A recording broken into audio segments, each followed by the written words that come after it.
So this is the monitor, and we have to sort out the hemodynamics that come on the monitor. A couple of words about the history, and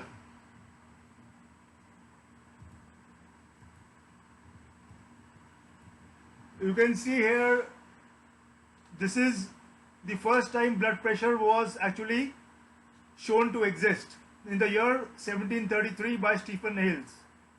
Before that, it was William Harvey who discovered circulation, and finally Korsakoff sounds and the first sphygmanometer, and the cardiac monitor in its most primitive form appeared in the United States in the year 1960. This is a very iconic picture, a historical picture. First time it was demonstrated that there is pressure in your circulatory system.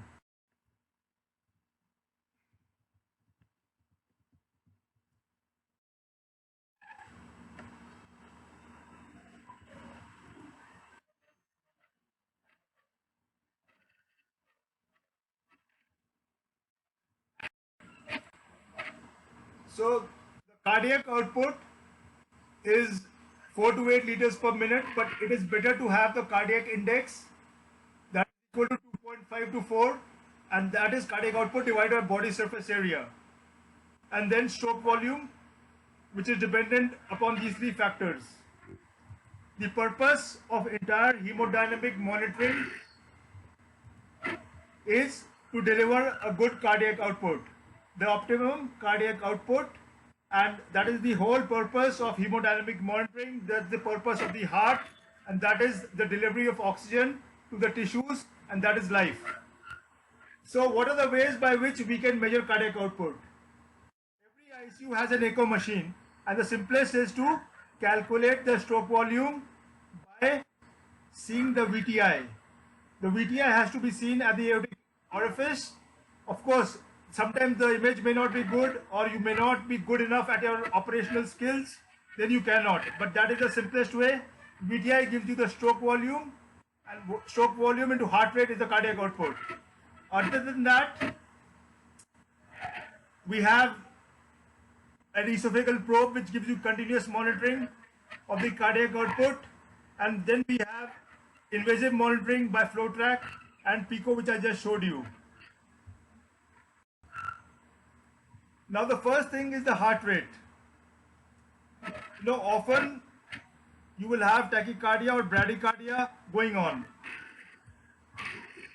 So you should know the causes of tachycardia and bradycardia, because it tells you the etiology of the patient, why the hemodynamics are perturbed, and it is imperative that you try to sort out why he has tachycardia and bradycardia. Sometimes it may be clear, sometimes it may not be clear. So this is a comprehensive list. I don't think there's a more comprehensive list than this, and this should be either in your brain or in your phone. If you have this, you can sort out why your patient has sudden tachycardia or sudden bradycardia or unexplained tachybrady. But this is sinus tachy and sinus brady. So we shall now see how tachy and brady actually affects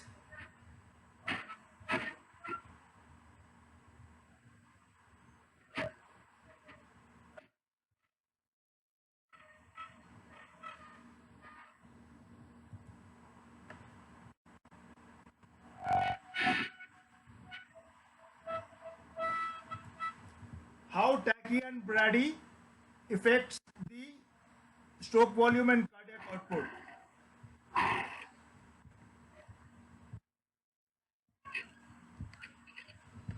Here you have the heart rate, and here there's brady, and there's poor cardiac output because the heart rate is very slow. So heart rate into stroke volume is the cardiac output. Here you have mild tachy. Mild tachy increases the cardiac output and is kind of okay to some extent. And this is excessive tachy. When you have excessive tachy, diastole time is decreased. Because of that, filling of the heart is decreased. Therefore, the stroke volume decreases. Similarly, as you know, LV filling occurs during diastole.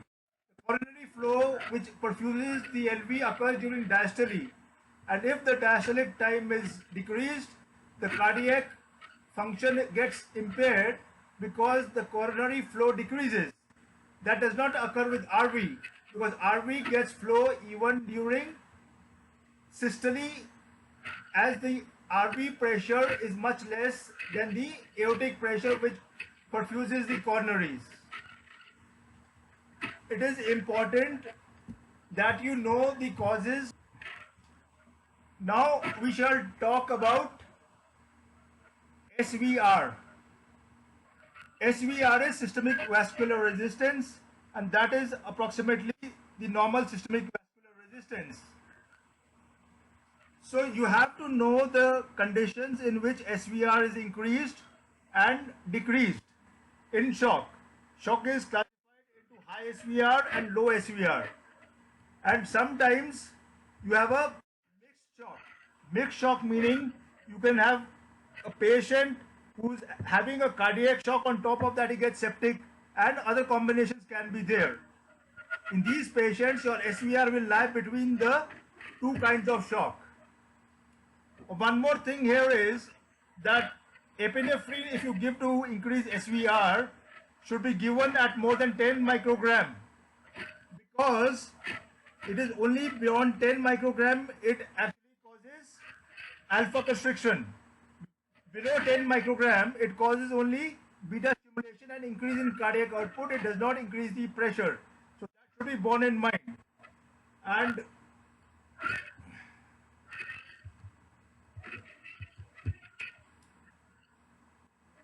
other thing is that SVR, if it is going very high on vasopressors, you should not increase the vasopressors to a very high level, because if the SVR becomes very high, you get a lot of constriction, vasoconstriction, and your capillaries will collapse, your peripheral arterioles will collapse, you will not have any flow in them.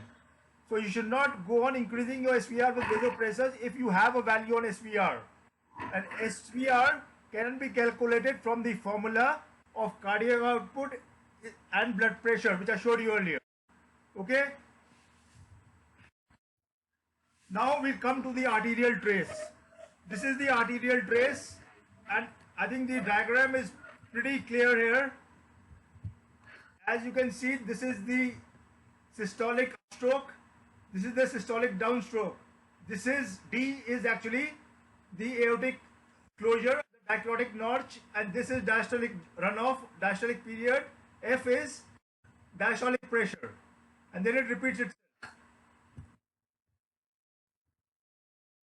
Now, systolic blood pressure. We shall talk about systolic, diastolic, mean arterial,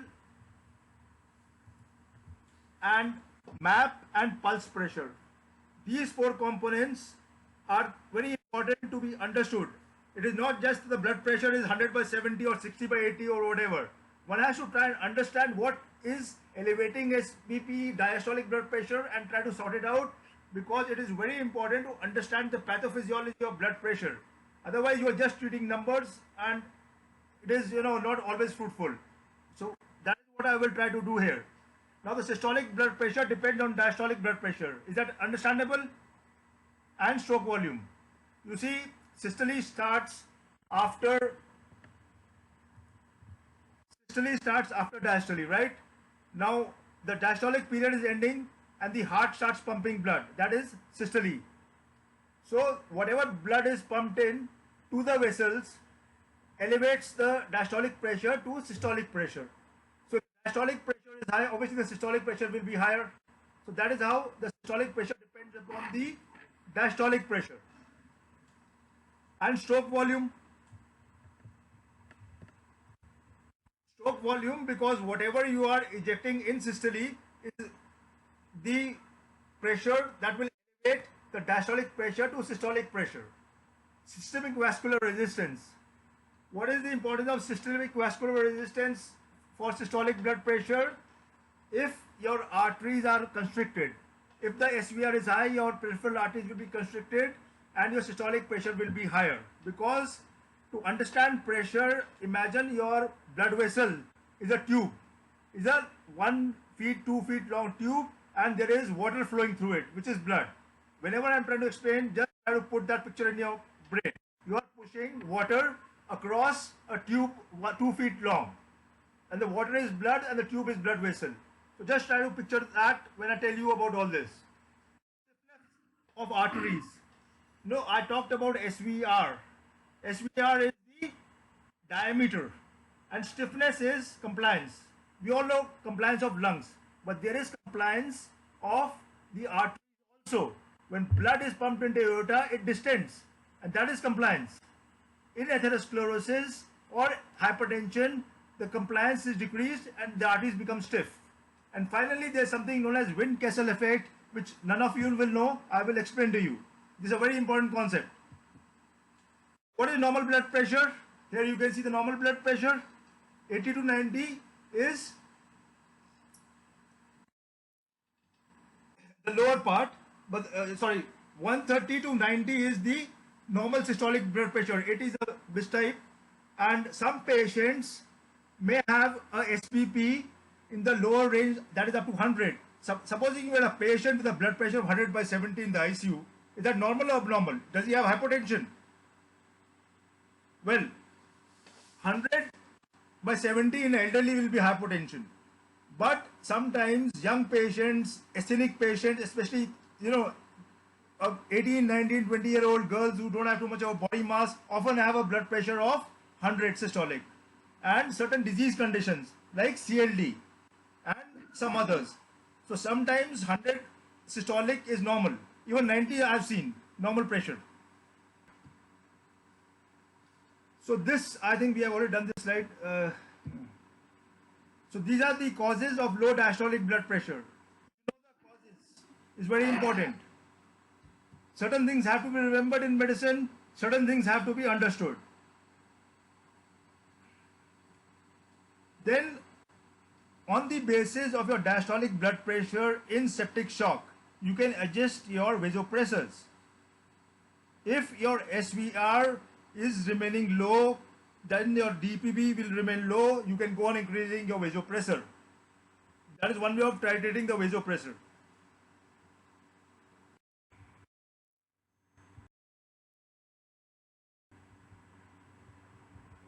Okay, now just imagine this is the aorta, right? Forget the reflected wave. So blood is ejected into the aorta in systole. Now this vessel wall of the aorta has compliance. It will expand if it is not rigid, which happens in atherosclerosis and hypertension. So this will expand during systole and the rest of the blood will move forward in systole. As systole ends, there's a relaxation of the wall, and what blood is stored here in systole is pushed forward in diastole. That is how you get the diastolic flow. Okay, I hope it is clear to you.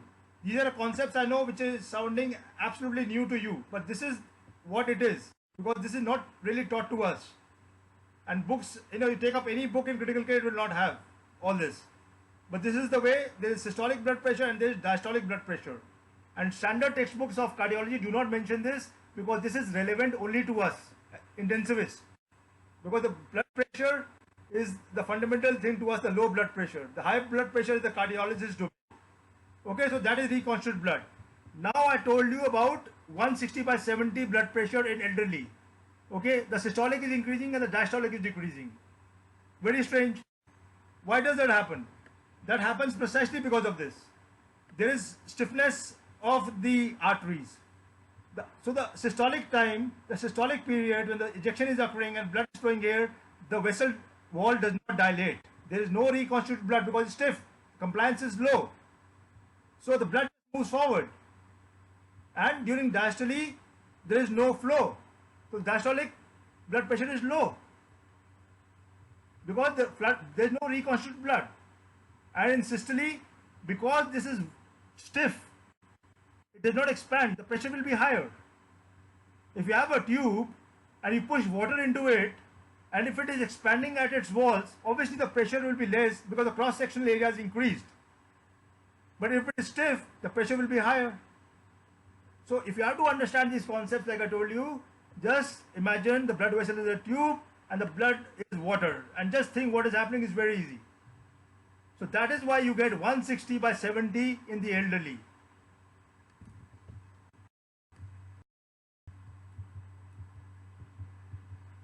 Now this is all that I told you, you can go through it. And here you can see what is relevant to us is also that femoral and radial SBP is higher than brachial by 20. Femoral and radial is normally actually the same. Okay?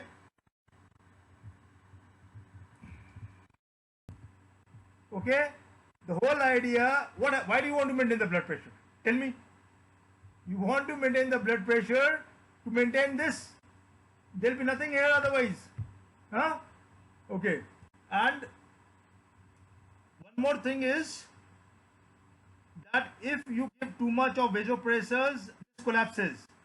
This is already the diameter of these smaller vessels in capillaries is very small.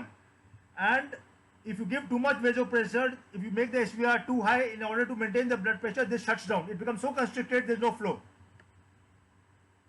Okay? And this is true for cardiogenic shock actually, not for any other condition, because SVR is never so high. It's not high in actually in septic shock. In cardiogenic shock, there's a problem because it's already high SVR. Okay. Now, I don't want to put you to sleep, so we'll come to a case. We'll just discuss what we have talked about. So don't look at too many things. First thing is this is a patient in the ICU. Even I don't know what exactly it is. I picked this up, so we will try and interpret it. Heart rate is 89, seems good. Seems to be in NSR, that's also good. Now what we come to the blood pressure. So what do you say about the blood pressure? Does it look normal? What do you think, huh? Blood pressure? So you look at the trace here. Anything wrong with the trace? And if you look down here, what is this? This is the saturation, this is the CVP, and this is the EtCO2. Okay? So if you know EtCO2, this is the expiration, this is the inspiration, and obviously there's a phasic variation here. Huh? So we'll come to this later. You look at the blood pressure. Heart rate is okay. So now the blood pressure is low. Okay? 101 by 57 is low. Unless it is a thin asthenic female. But even then 57 is going to the lower side. And since the patient in the ICU, I assume this is a low blood pressure. So diastolic pressure is low. We'll take this as a low diastolic pressure, not shock. Obviously, this can be shock if you have an elderly patient. Because in an elderly patient, a blood pressure of 100 is compatible with shock if he is having a baseline blood pressure more than 150. A fall of 40 systolic in a hypertensive is also shock. Okay? But since the heart rate is good, I don't think he's in shock unless there is relative bradycardia, which often occurs because of beta blockers. A common cause of bradycardia or relative bradycardia, unexplained bradycardia, is beta blockers. So please keep that in mind. Now, if you assume the diastolic pressure is low, the first thing would be vasodilatation. There is vasodilatation. Diastolic blood pressure becomes low because of vasodilatation. So that is the first thing, the first step. Now what are the causes? Sepsis is the most common cause. Okay. But if you assume this is not a hypertensive, your systolic is okay. Right? Systolic is okay, there is no shock. And there is no tachycardia also. So what is happening? You have a wide pulse pressure. This is a relatively wide pulse pressure. Oh, it's almost like 55. And 60 is more than 60 is wide pulse pressure. So to interpret this, the patient with a normal heart rate is having low SVR because he has a low diastolic pressure. So we can say he has a low SVR, but he's not in shock. Okay, so we move from here now. We have assumed the patient has a low diastolic pressure and has vasodilatation to some extent, but not that much that is in shock. So here we come, and here you see there is pulse pressure variation. This is systolic and this is diastolic. Okay, so this is the pulse pressure here. And increasing here, and there's a variation with respiration. It is falling. This is CVP. Okay, as the CVP is falling, the pulse pressure variation is also occurring. If you this is increased pulse pressure, this is decreased pulse pressure. So, assume actually you have to calculate this on the paper, or sometimes you may get it also depending on the monitor. But here you can see by eyeballing there is definitely a difference. 13% is what we need, and assuming that there is hypovolemia, though you cannot be sure because 80% sensitivity and specificity only for PPV. So what do we get? What we can best infer from this is that you have a vasodilated state with hypovolemia, and probably the blood pressure would improve with your fluids. And I feel this patient was in septic shock and he is recovering now. He is on the weaning phase because there is no tachycardia. Okay, so that is my interpretation. If you get a picture like this, pulse pressure variation, the other cause you should always remember is cardiac tamponade, because as we know there is a significant drop in inspiration in a normal patient not on the ventilator in cardiac tamponade, and vice versa in the ventilator, because the physiology changes in the inspiration and expiration on the ventilator. So cardiac tamponade should always be borne in mind. Before the echo only you can think of this, but the problem is cardiac tamponade is cardiogenic shock, okay, and it will have a low pulse volume. Because the stroke volume will be low, you will not have 101 by 57. It will be like 101 by 90 or 85, low pulse volume. So that is how you make out septic shock, cardiogenic shock, etc. etc. If this is not septic shock, it could well be neurogenic shock. It could be anaphylactic shock, which is recovering. Definitely there is no shock now. Okay? Because anaphylactic and neurogenic cannot be distinguished so easily from vasodilatory without your history. What do you say? You say vasodilatory shock. Vasodilatory shock, the combination 99% of the times is septic shock, but 1% of the times they can be spinal. Spinal is obvious normally, there will be spinal injury, but sometimes you have gross autonomic failure also. So we'll move on now. I hope something was understandable, and I'm not going too fast. I hope I will try to speak more slowly probably, but there are a lot of slides. So this is what I feel it is. Of course I can be wrong, but this is the concept. He may have some other kind of vasodilatory shock, but that is just of the hemodynamics here, the basic hemodynamics. The other thing we will talk about is this. What is this? Why is it straight like this? Why does it fall like this? Does it have any significance here? We will see that in the further slides. Okay? What is all this?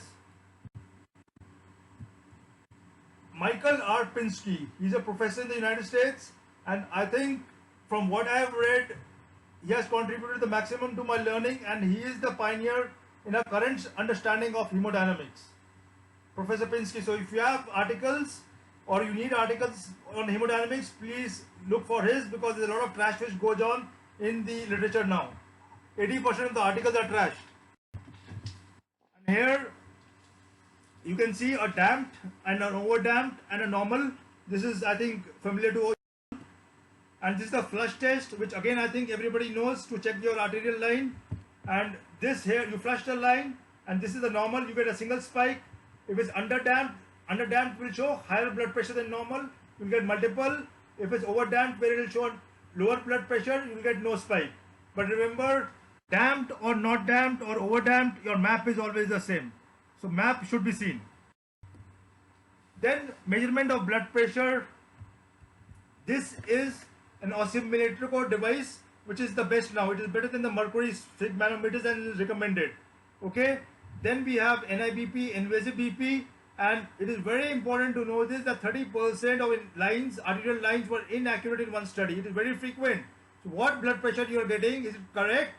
Are you getting the correct blood pressure from your arterial line? We will see how to check that.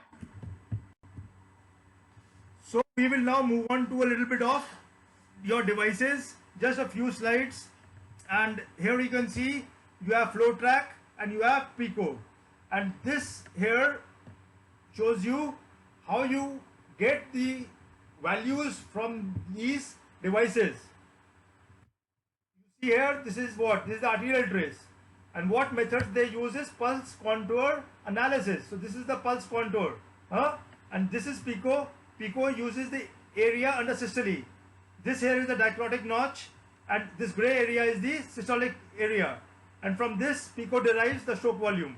This here is the flow track. It uses multiple points along this. You know, there are multiple monitoring systems based on your pulse contour analysis. Though the basic concept is the same, each one may have variations in the way it computes your values.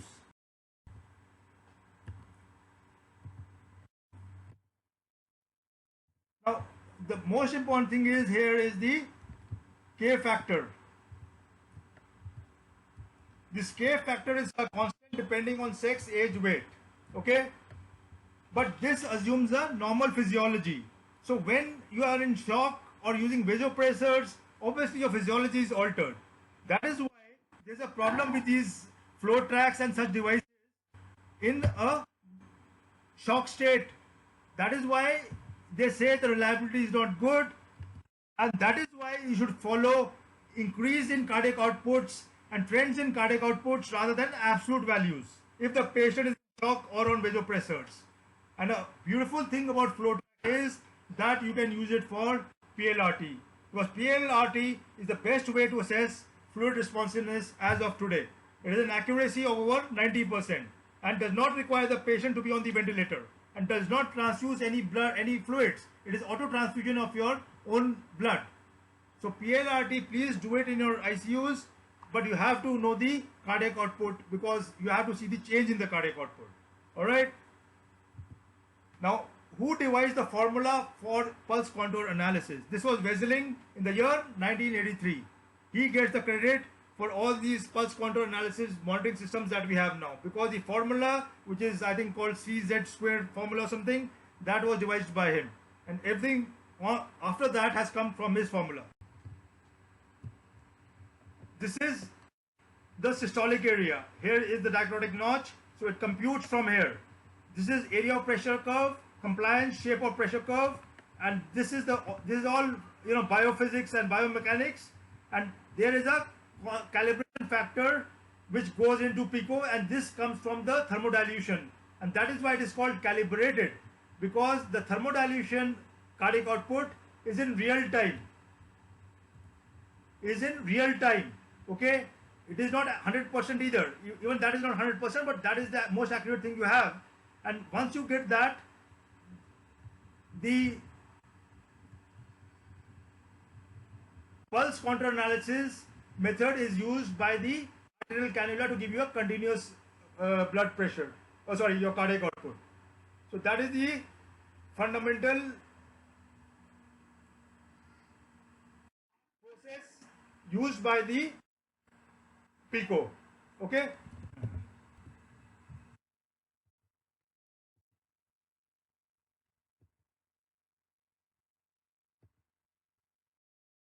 Now, pico has some limitations. It cannot be used in these conditions. It is not accurate. And it cannot be used with your ECMO. And besides this, it gives many other parameters. Cardiac output is only just one parameter. I think that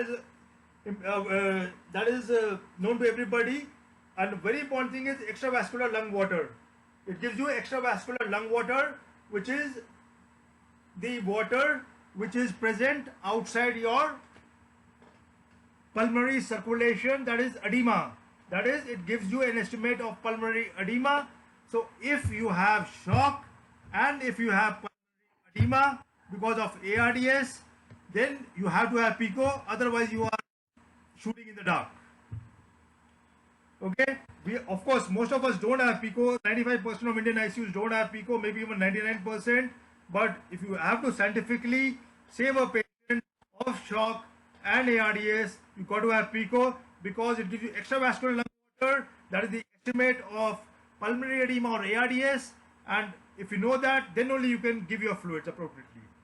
Okay. very important, and this is a recommendation. If there's a patient with shock in ARDS or even even with cardiac edema, you have to put a PICO ideally if you have.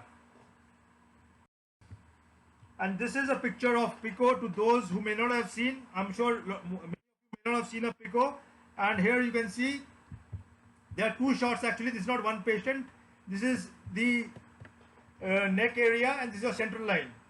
This is your central line going here, and this is the temperature measurement from the CVP port. You push in the fluid from here, the cold saline, and then this travels from the CVP into the right side of the heart through the pulmonary circulation down to the left ventricle, and from the left ventricle into the aorta, and here it comes to the femoral artery here. And the femoral artery has a thermistor which senses the change in the temperature, and from that you get a thermodilution curve on your monitor, and that gives you the cardiac output. So that is how it's calculated, and that is why it is called transpulmonary thermodilution, unlike a Swan-Ganz, which is actually within the pulmonary arteries itself. There you inject within the pulmonary circulation, and it does not transgress the lungs. And this is just to show you what all it can calculate. All the boxes in dark blue are the calculations it can give you. What it does not give you. What does PICO does not give you? It does not give you pulmonary artery pressure. It does not give you right ventricular function, and it does not give you left ventricular ejection fraction. These three things you don't get, but you get a global ejection fraction. Okay, so this is about it. You have to do an echo with your PICO. Now we come to a very interesting question, a very basic question. Whatever ICU you are working in, I'm sure everybody puts in an arterial line. And like I told you, 30% of the study found that arterial BP was wrong, and even in my experience, maybe not 30%, often the arterial line is not working. They have a tendency to get blocked. Sometimes the nurses don't care. Sometimes, there are so many problems, patient moves around, it comes out, whatever. So how do you know my arterial line is showing the correct BP? First, you make sure your transducer position is correct. You have zeroed. Check the pressure in both the arms. Normally, the pressure should not be different by more than 10 when you check in both the arms. Okay, but sometimes, supposing there is stenosis, subclavian stenosis in the right arm, then your pressure will be lower, much lower. It happens. Okay, and then you compare your arterial BP invasive with your non-invasive BP. Is it collaborating? If it is, then it's okay. Otherwise, you make sure your NIBP is accurate. Often your NIBP is not accurate. Then if all this is done, you flush and check the line, you do the damping test, the flush test. If still you are not sure or you are convinced your line is not working properly, you change the transducer. You change the transducer, and sometimes you have to change the line. And please remember this concept of thin arm or obese. If you are not aware, let me tell you an example. A patient came once, a 19-year-old girl who was quite emaciated, had any arm circumference, and she was put on NIBP. That time she was in shock. The blood pressure was some 70, and gradually it improved, but it never went beyond 85. And she continued to remain in the ICU on vasopressors. And she was eating food, passing urine, but everybody, the blood pressure is not improving. Till somebody said, man, she has such a thin arm, the blood pressure is obviously going to be falsely low. Okay? This is very common. You should be aware that there should be an appropriate curve for the thin arm and for the obese arm. In obese, you will get a falsely high, and in a thin arm, you will get a falsely low BP. We removed the NIBP, we put in an arterial line, and we got the blood pressure. It was 110/70, and we shifted the patient. So please remember this: thin arm patients give a falsely low blood pressure. And I will just take a breather for 1 minute. Have a look at this slide. This is a very important slide. Just go through this, then I will talk to you after 1 minute.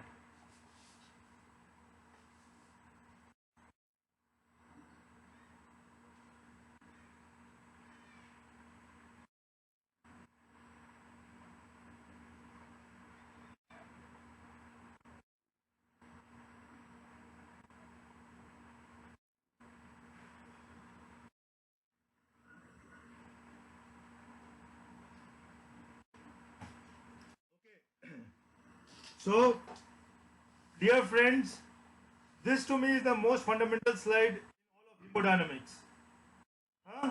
Because PICO is going to be many years before we all get it in all our ICUs. But this is something which everybody has practically. And let us try to get maximum information from this. You see the figure on the right, which is in white first. Okay, this is taken from textbook of critical care by Hall, which I feel is the only book in critical care. Rest of the books are not books. Huh? So if you see, you have the blue tracing on top, which is the normal trace. This person has a normal blood pressure, normal hemodynamics. Okay, this one here. This is a normal hemodynamics, normal patient.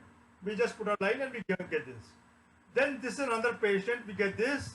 This is patient number 2, we get this. Both these patients are in shock. Okay, this is something like 80 by 40 and this is something like 60 by 40. Okay, so what is the difference? What do you see in these traces? Are you seeing any difference? First thing is, the difference between systolic and diastolic is much more here than this. Okay, this is low pulse pressure, this is high pulse pressure. Low pulse pressure means low stroke volume, high pulse pressure means high stroke volume. Right? Now this here is diastolic touching very low. This is almost 50. Okay? And here it's around 60, 80 by 60. So low pulse volume is cardiogenic shock or hypovolemic shock. And low diastolic blood pressure is vasodilatory, most of the time septic. Okay, so this is a trace of septic shock. This is a trace of cardiogenic shock. The two most common shocks that we get, and the third one is hypovolemic. So how will you differentiate cardiogenic from hypovolemic? This picture has been labeled as cardiogenic and hypovolemic, but there is a slight difference. Now, before I go to that, I will tell you one more thing. In cardiogenic shock, you have a high SVR. We all know that. There is vasoconstriction. In septic shock, there is vasodilatation. We all know that. And there is low SVR. Okay. Now,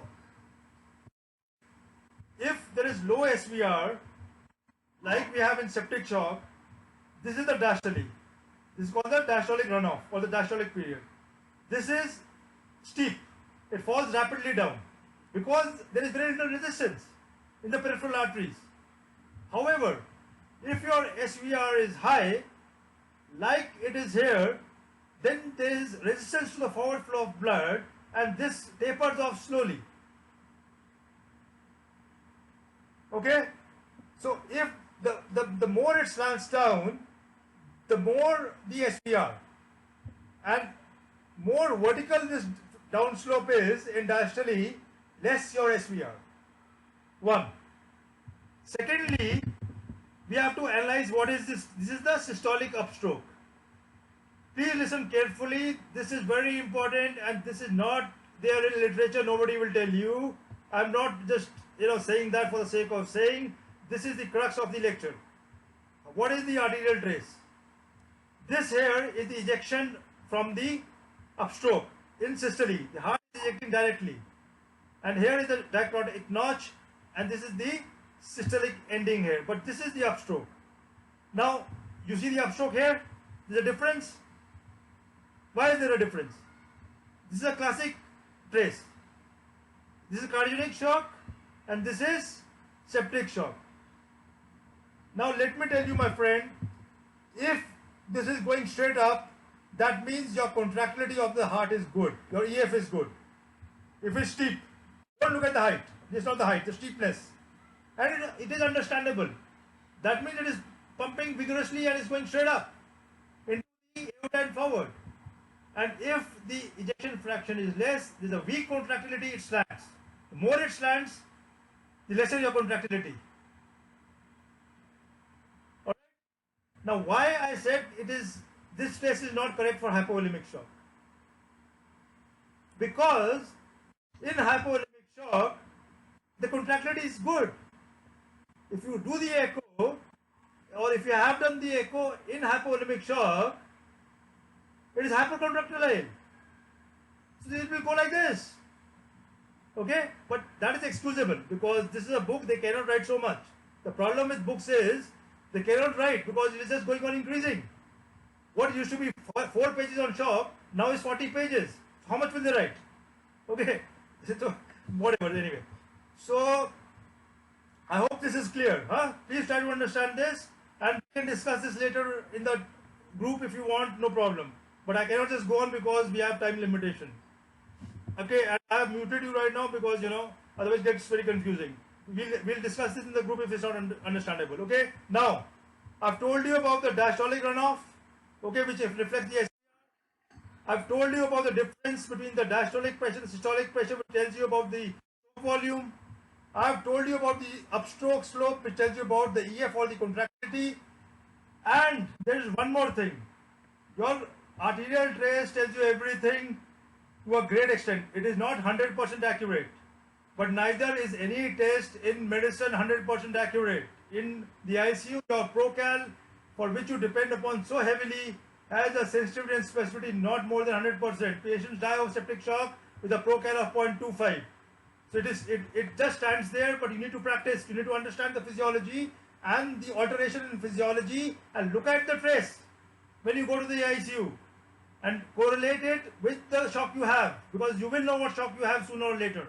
And then you will be able to master this, and before the echo you will say this patient has low EF, this patient's SVR is low. Of course, you will not always be correct to the T, but you will know what you are doing and it will help you in giving fluids and in starting vasopressors and in dobutamine. Alright? Now, the final thing that you get is how much is your stroke volume? How much is your stroke volume is the amplitude of the upstroke. Is the amplitude of this upstroke. This is the ejection occurring from the LV. Higher this is, higher your stroke volume, and here in cardiogenic shock it is lower. And this is compatible with hypovolemic shock, where here also the stroke volume is less. But the slope here is not compatible with hypovolemic shock because hypovolemic shock is hypercontractile. So my dear friends, this is in a nutshell the arterial trace, and this is what I wanted to share with you. This is what I want to tell you, how to use the arterial trace at the bedside. And for this you have to look at the monitor and look at the monitor and look at the monitor and correlate it with the echo findings and what shock you have clinically, which will be diagnosing ultimately with all your tests. So you have septic shock first, and then you have cardiogenic and hypovolemic. These are the 3 shocks you deal, and you have mixed shock, like I told you earlier. The anaphylactic is once in a while, neurogenic is generally obvious, but sometimes neurogenic is not so obvious. Once we had a patient who had, I'll just give you an example. He had fever, just acute fever for 2 days, little bit of cough, and he came with hypotension. And everyone thought it was sepsis.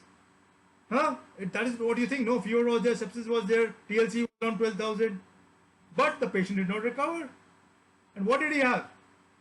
He had viral autonomic failure. The virus had affected the autonomic nerves acutely, and there was an autonomic plegia. There was gross vasodilatation. So that is also a form of neurogenic shock. It's not just spinal cord injury. When your autonomic nerves fail, then also you get vasodilatation. So everything happens in the ICU. Sooner or later you get to see everything. So I'm just sharing this with you. Anyway, and if you go to this here, this is the normal waveform, and this is vasodilatation. Can you see? Recall the features of vasodilatation? This one here, and this is vasoconstriction, cardiogenic shock. This one septic shock. This one again the low EF. This low EF is slanting, and this is hypercontractile like hypovolemic shock. But here the volume is also good. So this is just a hypercontractile condition with a good volume status. Probably you are flogging a horse. A horse which is ready to run. You are just flogging him and he is moving. Alright? Okay guys. So I'm just summarizing this. Just read this. I already told you all this.